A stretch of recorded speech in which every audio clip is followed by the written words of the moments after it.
Selamat malam. Halo, nama saya Muhammad Isa Bista dari kelas DPDA Binus Online.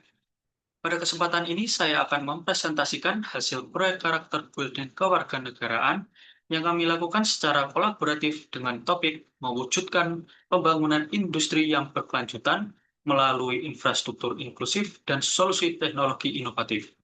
Topik ini diambil sebagai bentuk kontribusi nyata kami terhadap pencapaian tujuan pembangunan berkelanjutan, khususnya SDG 9, Industri, Inovasi, dan Infrastruktur. Latar belakang masalah. Pembangunan industri yang berkelanjutan menjadi salah satu prioritas nasional. Namun, Indonesia masih menghadapi berbagai tantangan struktural seperti yang pertama adalah ketimpangan infrastruktur antara wilayah Jawa dan luar Jawa. Yang kedua, rendahnya adopsi teknologi industri modern seperti IoT, AI, dan smart manufacturing.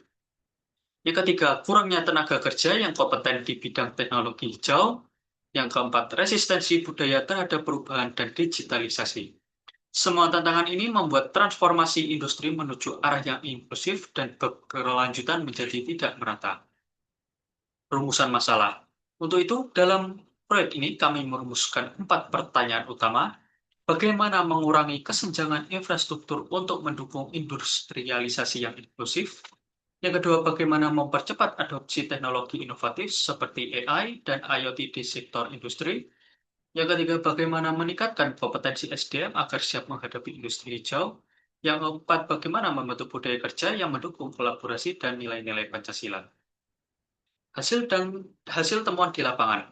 Kami melakukan observasi dan wawancara langsung dengan 5 narasumber dari 5 industri yang berbeda, misalnya di Rumah Sakit EMC Alam Sutra, pengelolaan keuangan melalui digitalisasi sistem account, receivable sudah sangat efisien dan mendukung infrastruktur layanan seperti telemedicine.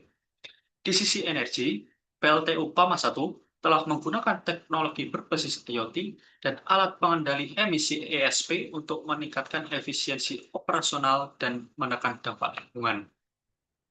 Pada PT Solusi Bangun Indonesia, sebagai industri semen sudah mulai mengganti batu bara dan RDF dan energi surya, menunjukkan komitmen terhadap energi terbarukan.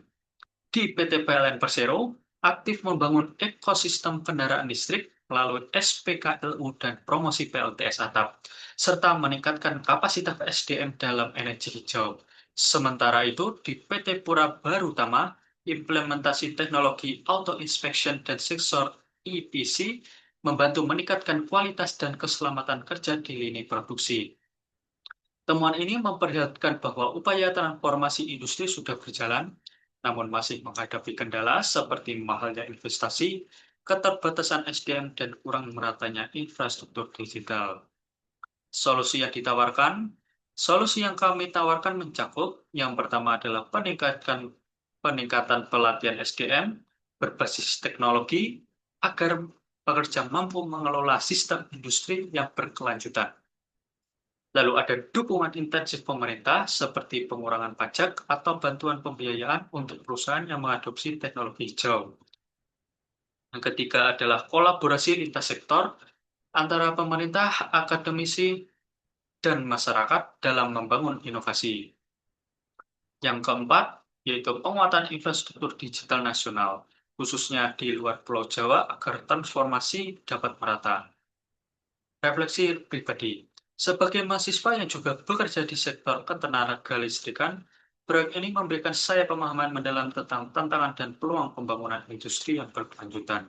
Saya merefleksikan 3 hal penting. Yang pertama adalah social awareness. Industri tidak hanya berperan dalam ekonomi, tetapi harus memberikan dampak sosial yang positif. Lalu adaptability. Transformasi teknologi memaksa kita untuk terus belajar dan beradaptasi dengan sistem baru. Lalu collaboration skill, kolaborasi adalah kunci keberhasilan. Dari proyek ini saya belajar bahwa keberhasilan implementasi inovasi tergantung pada kerjasama antara tim, lintas fungsi, bahkan lintas institusi. Penutup, proyek ini tidak hanya memperkaya pemahaman saya mengenai SDG 9, tetapi juga memperkuat keyakinan saya bahwa transformasi industri adalah tugas bersama. Dengan terus belajar, berkolaborasi, dan peduli terhadap dampak sosial dan lingkungan, kita bisa menciptakan masa depan industri yang lebih inklusif, berkelanjutan, beretika. Terima kasih. Sekian presentasi dari saya. Selamat malam.